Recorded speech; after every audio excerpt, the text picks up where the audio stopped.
Europe 1 Soir Week-end. 19h, 21h, Stéphanie Demuru. Toujours en compagnie d'Eliott Maman et Jean-Michel Salvatore. On vient de prendre un petit cours de droit pas droit constitutionnel, mais code de droit procédure pénale plutôt. On va parler aussi de cette actualité. Il y a eu l'actualité évidemment dont on vient de parler avec les policiers agressés et cette marge de manœuvre pour rendre plus ferme ces peines, les peines minimales, mais également les peines planchées. Il y a cette tension qui monte aussi. C'est l'un des grands points d'actualité de la semaine, à 2 jours de la reconnaissance de l'État palestinien par Emmanuel Macron à l'Assemblée générale des Nations Unies. Je vous propose d'écouter Bruno Retailleau qui a réaffirmé sa fermeté aujourd'hui, qui a rappelé aux mairies qui étaient tentées de mettre un drapeau palestinien auquel les invite Olivier Faure, qu'elles n'ont pas le droit de le faire. Écoutez le ministre de l'Intérieur démissionnaire. Seul le drapeau tricolore, nos couleurs, mes amis, nos valeurs, a droit de citer sur ce qui reste pour nous, mesdames, messieurs les maires, une maison commune. La France archipélisée a besoin de se rassembler. Et la mairie exprime précisément, dans une commune, le mot commune, c'est le mot commun. Un cadre commun, c'est ce qui nous manque le plus. Alors ne gâchons pas ces occasions de nous rassembler. Et croyez-moi, je rappellerai par les préfets, dès demain, et dès aujourd'hui d'ailleurs, aux maires qui auront choisi d'afficher le drapeau palestinien sur les mairies, qu'ils ne respectent pas la loi de la neutralité républicaine française. Eliott Maman, il a raison, je pense, Bruno Retailleau, parce qu'on a entendu des citoyens, par exemple, des administrés de la commune de Malakoff, qui a décidé envers et contre tout de mettre ce drapeau palestinien, se sentir d'une certaine manière pris en otage par cette décision de leur édile. On n'a pas besoin de ce type de fracture aujourd'hui sur un sujet aussi inflammable, et je rappelle par cette occasion que plusieurs sondages indiquent que la grande majorité des Français ne veulent pas du tout de cette reconnaissance de l'État palestinien dans ce timing et surtout sans condition. Eliott Maman. Oui, absolument. C'est vrai que ce n'est pas tant le principe même de reconnaître un État palestinien qui peut poser problème que la chronologie, c'est-à-dire une reconnaissance qui n'a pas précédé la présentation d'une solution administrative viable et sans le Hamas à Gaza. Et par ailleurs, vous aurez tout de même remarqué simplement que dans la diplomatie, dans le discours de la diplomatie française à l'heure actuelle, il y a tout de même quelque chose d'un peu surprenant. On nous expliquait à la suite des attentats du 7 octobre 2023 qu'il s'agissait d'aider Israël dans un effort d'éradication du Hamas. Personne n'imaginait évidemment que la guerre s'enliserait à ce point. Et aujourd'hui, on nous explique qu'il faudrait trouver une forme de démilitarisation du Hamas. On comprend bien que ce n'est pas du tout la même chose. Ces deux objectifs-là sont en réalité contradictoires puisque le Hamas, démilitarisé ou pas, reste un véritable problème idéologique. Et ça, c'est en effet peut-être quelque chose qui tâche en réalité l'idée de cette reconnaissance d'un État palestinien dans le contexte actuel. Pour autant, je pense que notre droit administratif a lui aussi parfois été légèrement incohérent, précisément sur la possibilité pour des mairies d'afficher des drapeaux à côté du drapeau français.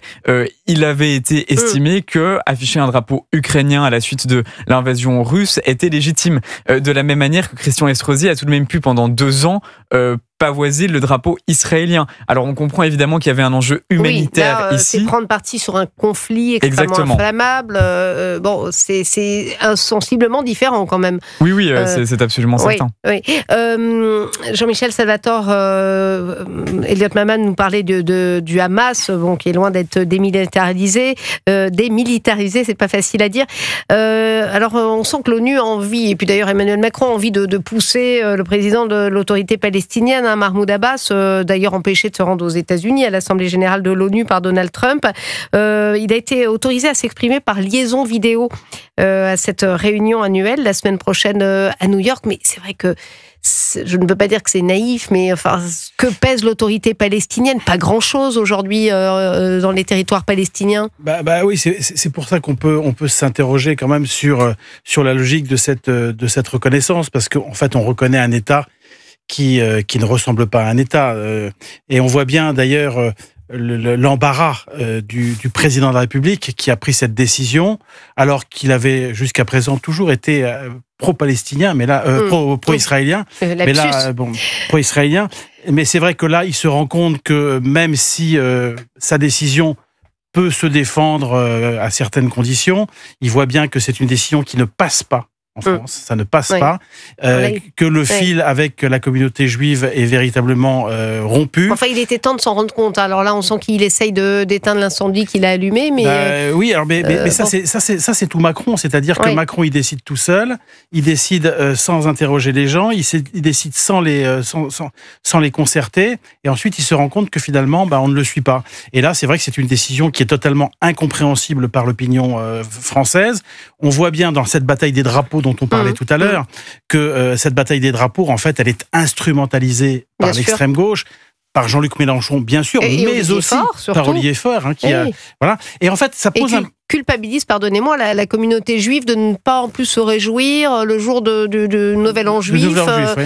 et d'être éventuellement opposé à hisser ce drapeau. Enfin, c'est quand même d'une mauvaise foi et d'une provocation absolue. Oui. Et en fait, ça repose un problème, mais qui est un problème qui concerne aussi d'autres sujets, qui est la question de la neutralité du service public. Parce que finalement, si on dit pas de drapeau sur les mairies, c'est justement parce que le service public doit être neutre, c'est la maison commune, comme l'a dit Retailleau, et donc tout le monde doit avoir une certaine retenue par rapport à cette maison commune. Mais on retrouve le même sujet autour de Radio France et de France Télévisions. Oui. C'est la même chose. C'est-à-dire que lorsque vous êtes journaliste à France Télévisions ou à Radio France, vous avez une obligation de retenue parce qu'évidemment, vous parlez à des gens qui sont de toutes opinions, de toutes obédiences, et donc il faut faire attention. On sent que certains sujets, vous voyez, il faut bien penser. Alors, quand on pense bien, on a le droit d'être moins neutre. Enfin, c'est ce que semble penser le service public. Oui. Hein. Mais c'est vrai que là, il faut revenir à un esprit public, à l'esprit du bien commun et à la neutralité qui fait partie quand même des valeurs républicaines de ce pays. Oui. Elliot Maman, sur cette neutralité, c'est vrai que Jean-Michel Salvatore fait bien de le souligner. Hein. La neutralité, ça dépend des sujets, manifestement, pour le service public. On a encore entendu cette charge terrible de la patronne de France Télé à l'encontre de nous tous ici présents, hein, des médias Bolloré, hein, traités d'extrême droite. Ça ne nous a pas fait plaisir, il faut bien le dire. Et c'est une honte de mettre effectivement ce genre de diminutif sur des gens qui ont des cartes de presse depuis 20 ans, qui essayent de faire leur métier du mieux possible. Qu'est-ce que vous en pensez ? Mais par ailleurs, je pense qu'il ne faut pas tout de même oublier le véritable effort de pluralisme qui est fait au sein de ces ondes sur lesquelles nous nous exprimons. Et il est vrai que ce qui est peut-être un peu dommage, c'est d'estimer que la hiérarchisation de l'information, qui est différente d'un média à l'autre, lui donne nécessairement une coloration politique et surtout immédiatement de chercher à le discréditer avec des termes aussi infamants que ceux que vous venez de mentionner. C'est vrai que ça, c'est tout de même finalement, on estime que les médias de Bolloré ont un rapport au pluralisme qui change légèrement l'équilibre par rapport à ce qui se faisait avant. Et dans le même temps, il semble y avoir presque une espèce de sectarisme puisque en réponse à cette extension du pluralisme, on répond non, mais vous comprenez bien, on bascule dans une forme d'extrémisme de droite. Ça, c'est vrai que c'est un tout petit peu regrettable. Et par ailleurs, sur la question de la... regrettable. Oui, non, mais nous sommes d'accord. Sur la question de la neutralité du service public, reconnaissons que pour un certain nombre de dimensions, on estime que on peut revenir sur la neutralité du service public. Par exemple, l'Assemblée nationale avait récemment été, ça ne me dérange pas particulièrement, mais en revanche, je suis obligé de reconnaître, même si je ne suis pas opposé, que ce n'est pas neutre, c'était affiché aux couleurs du drapeau LGBT. Ce n'est clairement pas une fonction qui remplit la neutralité du service public. Éventuellement, que le seul argument juridique par rapport au drapeau palestinien qui pourrait passer, c'est si les mairies décidaient de pavoiser ce drapeau uniquement lundi, jour auquel la diplomatie française, précisément, prend cette décision-là. Ça ne fait évidemment pas consensus. Oui, non, on est ça d'accord. Ça ne fait pas consensus. Et, mais le droit administratif, à mon avis, pourrait estimer que c'est légitime. Là, vous avez vu, le tribunal de Cergy a interdit à Malakoff, la commune de Malakoff... uniquement lundi. Il nous reste très peu de temps.